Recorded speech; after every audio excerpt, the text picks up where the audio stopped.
Hello champions, कैसे हो आप सभी। आशा करता हूं आप सभी बहुत अच्छे होंगे और आप सभी अपनी तैयारी को बहुत अच्छे से कंटिन्यू कर रहे होंगे।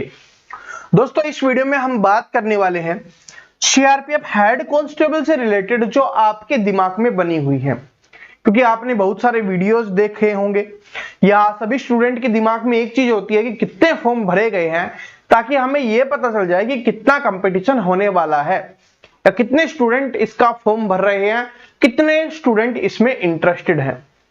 ये सारा जवाब आपको यहां पर मिलने वाला है। साथ में आप सभी के लिए खुशखबरी है जिसका आप इंतजार कर रहे थे। वो हो सकता है आपको बहुत जल्दी खुशखबरी भी मिल जाए, उसके बारे में भी हम यहां पर बात कर रहे होंगे। और साथ में एग्जाम डेट को लेकर भी बहुत सारे स्टूडेंट के दिमाग में चल रहा है, क्योंकि बहुत सारे वीडियोज इसके ऊपर बन चुके हैं। तो सारी चीजों के ऊपर हम यहां पर बात कर रहे होंगे। तो ये वीडियो आप सभी के लिए इंपॉर्टेंट होने वाला है जिसने भी सीआरपीएफ हेड कांस्टेबल और एएसआई 2023 के लिए फॉर्म भरा है। तो दोस्तों, सबसे पहले इसके ऊपर बात कर लेते हैं कि कितने फॉर्म है वो भरे गए हैं। देखिए, मैं आपको कुछ चीजें दिखा देता हूं जिससे आपको पता चल जाएगा कि इस तरीके की चीजें दिखा के आपको बताया जा रहा है। कोई बोल रहा है कि 15 लाख फॉर्म भरे गए हैं, कोई बोल रहा है 25 लाख फॉर्म भरे गए हैं, कोई कुछ बोल रहा है, कोई कुछ बोल रहा है। तो आप क्या माने कि कितने फॉर्म भरे गए हैं। दोस्तों, इनमें से ना तो ये डाटा सही है ना ये डाटा सही है। तो सर जी, क्या आपके पास सही डाटा है? क्योंकि दोस्तों, सही डाटा तब होता है जब ऑफिशियली आता है। क्या ऑफिशियली अगर कुछ चीज आती है वो होता है सही डाटा। लेकिन सीआरपीएफ ने अभी तक कोई भी ऑफिशियल डाटा जारी नहीं किया है, तो आप नहीं कह सकते कि कितने फॉर्म भरे गए हैं। कोई कुछ नहीं कह सकता, रियलिटी कोई नहीं बता सकता कितने फॉर्म भरे गए हैं अगर सीआरपीएफ जब तक नहीं बताता है। ठीक है, अगर किसी ने आरटीआई लगाई होगी उसके जवाब में वो बता सकता है, तो आपको पता चल जाएगा, तब मैं आपको बता दूंगा कि इतने फॉर्म भरे गए हैं अगर रियलिटी में आता है। लेकिन फिर भी अगर आप चाहते हो कि एक आइडिया लग जाए कि लगभग कितने स्टूडेंट इसका फॉर्म भरते हैं। देखिए दोस्तों, पहले क्या था कि 6-7 साल जब पहले ये भर्ती आई थी तो तब कम फॉर्म भरे जाते थे। ठीक है, इसका इंपैक्ट किस पे पड़ने वाला वो भी मैं आपको बताना चाहूंगा। ठीक है, लेकिन अभी क्या है, अभी बहुत सारे स्टूडेंट हैं जो भी कंपटीशन एग्जाम की तैयारी कर रहे होते हैं, उनमें से मोस्टली भर देते हैं। चाहे वो टाइपिंग करे या ना करें, चाहे इसकी तैयारी करे या ना करें, उनको बस फॉर्म भरना होता है, क्योंकि घर वालों ने बोला होता है कि कंपटीशन का एग्जाम का फॉर्म आया है तो आप भर दीजिए। तो स्टूडेंट भरने वाले काफी ज्यादा संख्या में भर चुके हैं। तो यहां पर आप मान के चलो, पिछले डाटा के हिसाब से बता रहा हूं, जैसे दिल्ली पुलिस हेड कांस्टेबल का आया था उस हिसाब से मैं आपको बता रहा हूं। आप मान के चल सकते हो कि 20 लाख के आसपास स्टूडेंट फॉर्म भरते हैं इसमें। 15 से 20 लाख स्टूडेंट इसमें फॉर्म भरते हैं। लेकिन इससे आपको घबराना नहीं है, कंपटीशन इनसे नहीं बढ़ता। कंपटीशन में जो जाने वाले स्टूडेंट है, मेनली जो स्टूडेंट तैयारी कर रहे हैं, देखिए पेपर की भी तैयारी कर रहे हैं, साथ में टाइपिंग की भी तैयारी कर रहे हैं, वो है सिर्फ 1 लाख स्टूडेंट। वो है मेनली 1 लाख स्टूडेंट है जिनके बीच में कंपटीशन होगा और इनमें से ही सिलेक्शन होगा। अब आपके ऊपर डिपेंड करता है कि आप इनमें से हो या इनमें से। देखिए, इनमें कौन सा है, आप तैयारी कर रहा है, जो पढ़ रहा है, जो स्टडी कर रहा है, कंटिन्यू स्टडी कर रहा है, प्लस में वो टाइपिंग की भी तैयारी कर रहा है, ये मैं उनकी बात कर रहा हूं। लेकिन स्टडी करने वाले काफी ज्यादा होंगे, वो होंगे 5 से 7 लाख। टाइपिंग करने वाले तो आपको मैंने बता ही दिया कि अगर वो दोनों को मिला ले तो वो लगभग 1 लाख है। तो आप कौन से में से हो, इन वाले में से हो, सिर्फ पढ़ रहे हो या सिर्फ फॉर्म भर रहे हो या सिर्फ टाइप, ये दोनों चीजें कर रहे हो। और जो दोनों चीजें कर रहा है उसको सिलेक्शन लेने से कोई नहीं रोक सकता, उसको कंपटीशन में कोई नहीं हरा सकता अगर वो अपना बेस्ट देगा तो। बात समझ में आ गई? क्योंकि इसमें मेन क्या होती है, पेपर तो होगा ही होगा, लेकिन मेन टाइपिंग होती है। ठीक है, इसके बारे में डिटेल से मैं आपको बता चुका हूं कि टाइपिंग में क्या क्या करना होता है। तो ये बात सभी को समझ में आ गई, कितना फॉर्म भरे गए हैं, कितना कंपटीशन होता है, वो आप सभी को पता चल गया होगा। अब दूसरी चीज पे आते हैं, खुशखबरी क्या है। तो चलो मैं आपको 2 खुशखबरी बता देता हूं। एक तो देखिए, अभी जो खबर आ रही है उसके हिसाब से अगर चीजें बन जाती हैं तो क्या है कि जो एनपीएस है उसको हटाया जाएगा।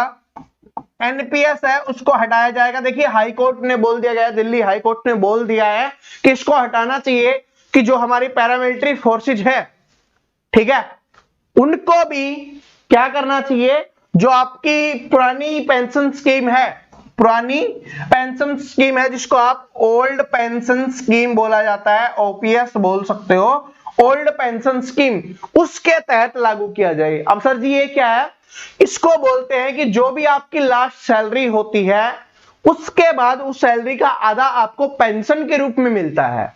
बात समझ रहे हो ना, आपको पता होगा ना कि अभी जो सीआरपीएफ में लगे हुए स्टूडेंट हैं, जो अभी ताजा लगेंगे, जो नए लग रहे हैं, ठीक है, लगभग शायद 2000 के आसपास की बात है, उसके बाद जितने भी लगे हैं उनको पेंशन नहीं दी जाएगी। उनसे पहले वालों को मिलती है लेकिन अभी वालों को पेंशन नहीं दी जाएगी।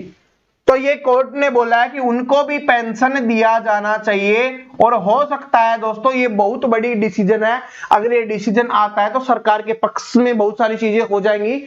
तो सरकार 2024 में जो वोट है उनके लिए आपको 2023 में ये खुशखबरी दे सकती है, और ऊपर से हाई कोर्ट ने बोल दिया तो थोड़ा प्रेशर भी बनता है, तो हो सकता है ये खुशखबरी आपके लिए हो जाए। अगर ये हो जाती है तो इससे पता है क्या फायदा होता है भाई, रिटायरमेंट के बाद बुढ़ापे तक जब तक वो जीवित रहेगा उसको एक पेंशन के रूप में मिलता रहेगा, एक अच्छी सैलरी उसको मिलती रहती है पेंशन के रूप में, जिससे उसका जीवन अच्छे से गुजर जाता है। ठीक है, बुढ़ापे में ही सबसे ज्यादा जरूरत होती है और आप सभी जानते हो, और कंटिन्यू मिलती रहती है तो सेवा भी अच्छी खासी हो जाती है। ठीक है, क्योंकि जमाना ही ऐसा ही आ रहा है, आप सभी जानते हो, तो ये खुशखबरी आपको मिल सकती है। दूसरी क्या है, दूसरी खुशखबरी मैं आपको बता देता हूं, अगर आप इस पे 1000 प्लस लाइक्स कर देते हो इस वीडियो पे, तो मैं आपके लिए 10 से 15 वीडियो लेके आऊंगा चैंपियन सीरीज का। और जो स्टूडेंट जानते होंगे, ठीक है, उनको पता होगा कि जो हमारी चैंपियन सीरीज है, ठीक है, जो हमारी चैंपियन सीरीज है उसके तहत जो हम करवाएंगे आपको, उसमें से 80 to 90%, देखिए 10 से 15 वीडियो में ही सेम एज इट इज आपके पेपर में देखने के लिए मिलता है, यानी सेम वो ही मिलेगा आपको पेपर में। तो अगर आपको चाहते हो तो 1000 लाइक कर देना, जिससे मुझे आइडिया लग जाएगा कि आप स्टूडेंट चाहते हैं। ठीक है, इसके बाद अगर बात करें क्या एग्जाम डेट बदलेगी, देखिए एग्जाम डेट के लिए बारे में मैं आपको बता देता हूं, आप सभी को जानते हो कि 22 से 28 फरवरी बोला गया है कि आपका पेपर होने वाला है, लेकिन अभी आपके फॉर्म समाप्त हुए हैं, भरने समाप्त हुए हैं, तो उनके पास सिर्फ 15 दिन का ही समय है। 15 से 20 दिन आपको लग रहा होगा, लेकिन उसमें जो अंतिम 5 दिन होते हैं उसमें सेंटर भी अलॉट करने होते हैं, एडमिट कार्ड भी निकालना होता है, सारी चीजें करनी होती है। तो उनके पास सिर्फ 15 दिन का समय है जिनमें उनको छटनी भी करनी होगी, उनको हर तरीके से सेंटर भी अलॉट करनी होगी, सारी चीजें करनी होगी। तो हो सकता है कि आपकी एग्जाम डेट थोड़ी सी बढ़ा दी जाए, क्योंकि सीआरपीएफ ने जब 2016-17 में एग्जाम करवाया था तब कम स्टूडेंट फॉर्म भरते थे, अब बहुत ज्यादा स्टूडेंट फॉर्म भरेंगे। अब देखिए पेपर देने चाहिए जाओ चाहे मत जाओ, आप जानते हो कि मैं आपको बताता हूं लगभग 60 से 70% ही स्टूडेंट है जो पेपर देने जाते हैं। ठीक है, लेकिन उसमें क्या होता है कि करना तो 100% के लिए होगा ना, सेंटर बनाना, सारी चीजें करना तो 100% स्टूडेंट के लिए होगा, क्योंकि पता नहीं है ना कि कौन सा आएगा कौन सा स्टूडेंट नहीं आएगा। फॉर्म भरा है, उसने फीस कटवाई है, तो इतना फर्ज बनता है कि भाई उसके लिए सीट अलॉट होनी चाहिए कि वो पेपर देने आ सकता है।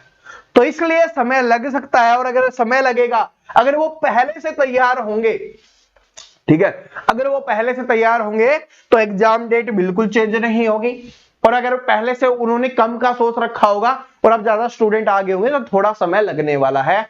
और इस टाइप के जो फॉर्म होते हैं उनमें होता रहता है थोड़ा बहुत चेंजेस, ठीक है, इनमें थोड़ा बहुत चेंजेस देखने के लिए मिलता रहता है, लेकिन आपको मान के चलना है कि यही है आपकी 100% एग्जाम डेट।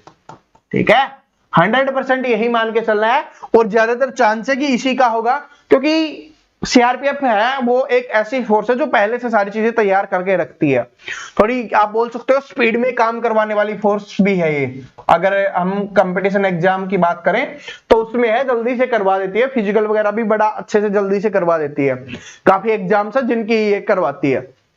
ठीक है, जैसे कि अगर एसएससी जीडी वालों की बात करें तो बहुत अच्छा खासा करवाती है, ट्रेनिंग भी अच्छी खासी करवाती है, तो इसलिए क्या है स्पीड इसकी अच्छी है। तो एग्जाम डेट यही मान के चलना, क्योंकि बहुत सारे वीडियोज हो रहे हैं कि मार्च में गई, अप्रैल में गई, जून में गई, तो ऐसा कुछ नहीं है। अगर ऑफिशियली कुछ आएगा तो मैं आपको बता दूंगा। ठीक है, ये बात सभी को समझ में आ गई है। अब ऐसा मौका दोबारा नहीं आएगा, ये क्यों बोल रहा हूं, क्योंकि दोस्तों 6 से 7 साल पहले ये भर्ती आई थी और आप फिर से आई है, और अगर फिर से 6 से 7 साल लग गए तो जो इस समय रह गए थे स्टूडेंट, जिन्होंने सोचा था कि अगली बार आएगी तब अच्छी तैयारी कर लेंगे, थोड़ी कम तैयारी हो गई थी या इग्नोर कर गए थे इस चीज को, उनको फिर ये मौका नहीं मिला क्योंकि ओवर एज हो चुके थे वो। तो अगर आप, हो सकता है कि अगर आप इस मौके को खो दो तो दोबारा ये मौका आपको कभी देखने के लिए ही ना मिले, क्योंकि तब तक आप ओवर एज हो चुके होंगे।